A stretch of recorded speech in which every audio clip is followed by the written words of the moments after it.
Source Democracy Live Studio মই দেইছি লৈ আহিছো এই মুহূৰ্তত এক ভাল খবৰ। বিশিষ্ট সাহিত্যিক ডক্টৰ বসন্ত কুমাৰ ভট্টাচাৰ্যলৈ আগবঢ়োৱা হৈছে 2025 বৰ্ষৰ কথা সাহিত্য বঁটা। গদ্য সাহিত্যৰ জনক ভট্টদেৱৰ স্মৃতিত সদৌ অসম দেৱ দামোদৰ সংঘৰ সহযোগত অসম সাহিত্য সভাই প্ৰদান কৰে এই বঁটা। বিশিষ্ট সাহিত্যিক ডক্টৰ বসন্ত কুমাৰ ভট্টাচাৰ্যলৈ আগবঢ়োৱা হৈছে 2025 বৰ্ষৰ কথা সাহিত্য বঁটা। অসম সাহিত্য সভাৰ গুৱাহাটীস্থ কাৰ্যালয়ৰ ৰাধা গোবিন্দ বৰুৱা সভাকক্ষত বুধবাৰে সদৌ অসম দেৱ দামোদৰ সংঘৰ সহযোগত অসম সাহিত্য সভাৰ উদ্যোগত অনুষ্ঠিত এক গাম্ভীৰ্যপূৰ্ণ অনুষ্ঠানত এই বঁটা আনুষ্ঠানিকভাৱে প্ৰদান কৰা হয়। অসম সাহিত্য সভাৰ সভাপতি ডক্টৰ বসন্ত কুমাৰ গোস্বামীৰ হাতৰ পৰা এই বঁটাটি গ্ৰহণ কৰে ডক্টৰ বসন্ত কুমাৰ ভট্টাচাৰ্যৰ পুত্ৰ ডক্টৰ সুশান্ত কাশ্যপে। অসুস্থতাৰ বাবে ডক্টৰ বসন্ত কুমাৰ ভট্টাচাৰ্য উপস্থিত থাকিব নোৱাৰাৰ বাবে এই সন্মানজনক বঁটাটি গ্ৰহণ কৰি গৌৰৱান্বিত বোধ কৰা বুলি মন্তব্য কৰে পুত্ৰ ডক্টৰ সুশান্ত কাশ্যপে। ডক্টৰ কাশ্যপে অসম সাহিত্য সভা আৰু সদৌ অসম দেৱ দামোদৰ সংঘক ধন্যবাদ আৰু কৃতজ্ঞতা জ্ঞাপন কৰে। আনহাতে বঁটা প্ৰদান কৰি দিয়া ভাষণত ডক্টৰ বসন্ত কুমাৰ গোস্বামীয়ে ডক্টৰ বসন্ত কুমাৰ ভট্টাচাৰ্যৰ দৰে এগৰাকী পণ্ডিত ব্যক্তিত্বক এই বঁটা প্ৰদান কৰাৰ সুযোগ লাভ কৰি অসম সাহিত্য সভাকে ধন্য হোৱা বুলি মন্তব্য কৰে। উল্লেখ্য যে গদ্য সাহিত্যৰ জনক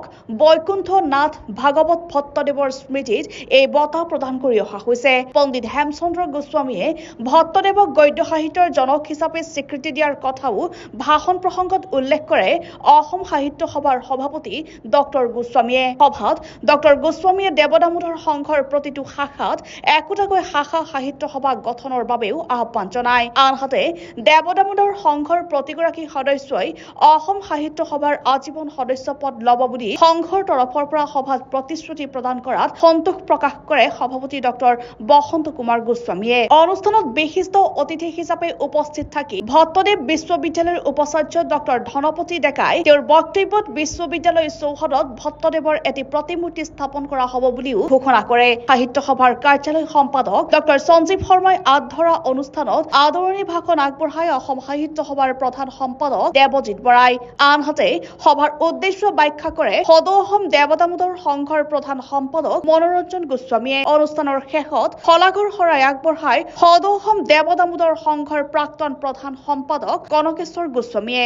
অতি ভাল লাগিছে কাৰণ অসমৰ এগৰাকী কবি সাহিত্যিক লেখক খুব প্ৰতিষ্ঠিত এগৰাকী শিক্ষাবিদ তেখেতক ভাগৱত ভট্টাচাৰ্য অৰ্থাৎ ভট্টদেৱ বঁটা প্ৰদান কৰাটো অতি ভাল কাম হৈছে আৰু যিসকল সমিতিৰ সদস্যই তেখেতক নিৰ্বাচন কৰিছে মই তেখেতসকলকো ধন্যবাদ জ্ঞাপন কৰিছোঁ।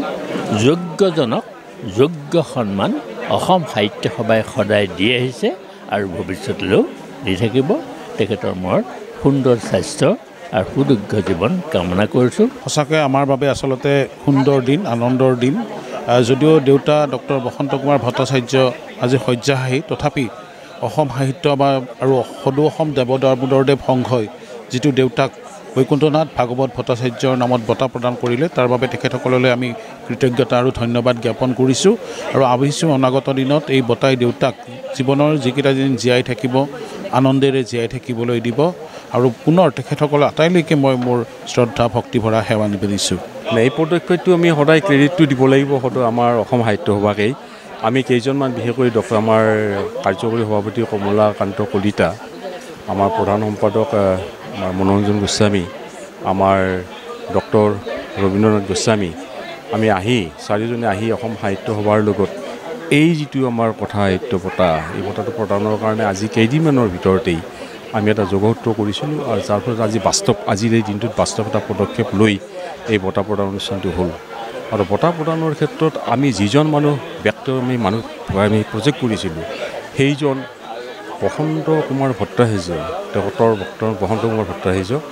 আৰু তেখেতৰ এটা কথা, মই যিহেতু তেখেতৰ ছাত্ৰ আছিলোঁ, তেখেতৰ ছাত্ৰ হৈও ছাৰৰ যিখিনি ছাত্ৰ কলেজত যিখিনি তেওঁ যেতিয়া অধ্যাপনা কৰিছিলে তেতিয়াৰ পৰা মই তেখেতৰ ঘৰতো গৈছিলোঁ, ঘৰৰ লগত ঘৰুৱাভাৱে ওতঃপ্ৰোতভাৱে আমি জড়িত আছিলোঁ।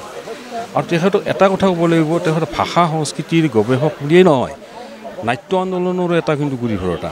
বহুত নাটক তেখেতে ৰচনা কৰিছিল আৰু নলবাৰীৰ আমি তেওঁ ৰত্ন বুলি ক'ব লাগিব, নলবাৰী ৰত্ন।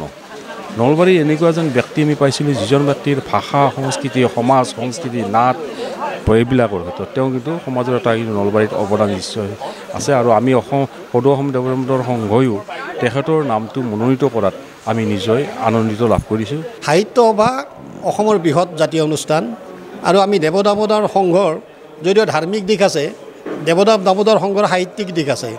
ভট্টদেৱে কথা ভাগৱত কথা ৰত্নাৱলী এই ৰচনা কৰিছিল আৰু ভট্টদেৱে ৰচনা কৰা এই গদ্য সাহিত্যই প্ৰথম অসমীয়া গদ্য সাহিত্য বুলি স্বীকৃতি পাইছে।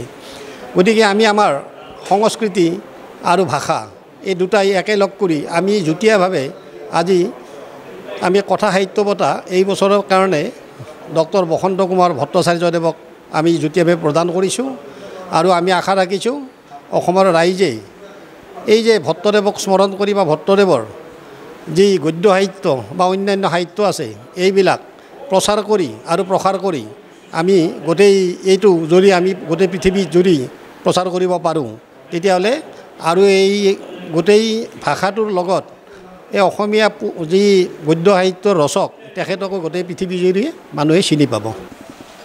অসম সাহিত্য সভা আৰু দেৱ দামোদৰ সংঘই যিটো ভট্টদেৱৰ কেন্দ্ৰ কৰি যে কথা সাহিত্য বঁটা প্ৰদান কৰিলে এইটোতো আজি 2016 চনৰ পৰা কৰি আছে।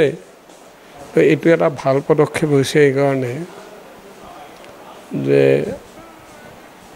বিশেষকৈ এই অসমীয়া ভাষা ধ্ৰুপদী ভাষা হোৱাৰ পাছত ভট্টদেৱৰ অসমীয়া ভাষাৰ ক্ষেত্ৰত গদ্য সাহিত্যত গদ্য যিটো ধাৰা এই ধাৰাৰ ক্ষেত্ৰত যিটো একক ভূমিকা গ্ৰহণ কৰিলে তাৰ আগত কোনো নিদৰ্শন নোহোৱাকৈ গদ্য সাহিত্যৰ কোনো অসমীয়া ভাষাত কোনো নিদৰ্শন নোহোৱাকৈ তেওঁ যিটো কথাকেইটা কথা ভাগৱত দামোদৰদেৱৰ মহাপুৰুষ দামোদৰদেৱৰ নিৰ্দেশমতে যি কাম কৰিলে এই কথা ভাগৱত আৰু কথাকেইটা লিখি ইয়ে আমাৰ ভাষাটোৰ শিপাডাল অতি দৃঢ় কৰি পেলালে। মৰম কুমাৰৰ ৰিপৰ্ট, ডেমক্ৰেচি লাইভ।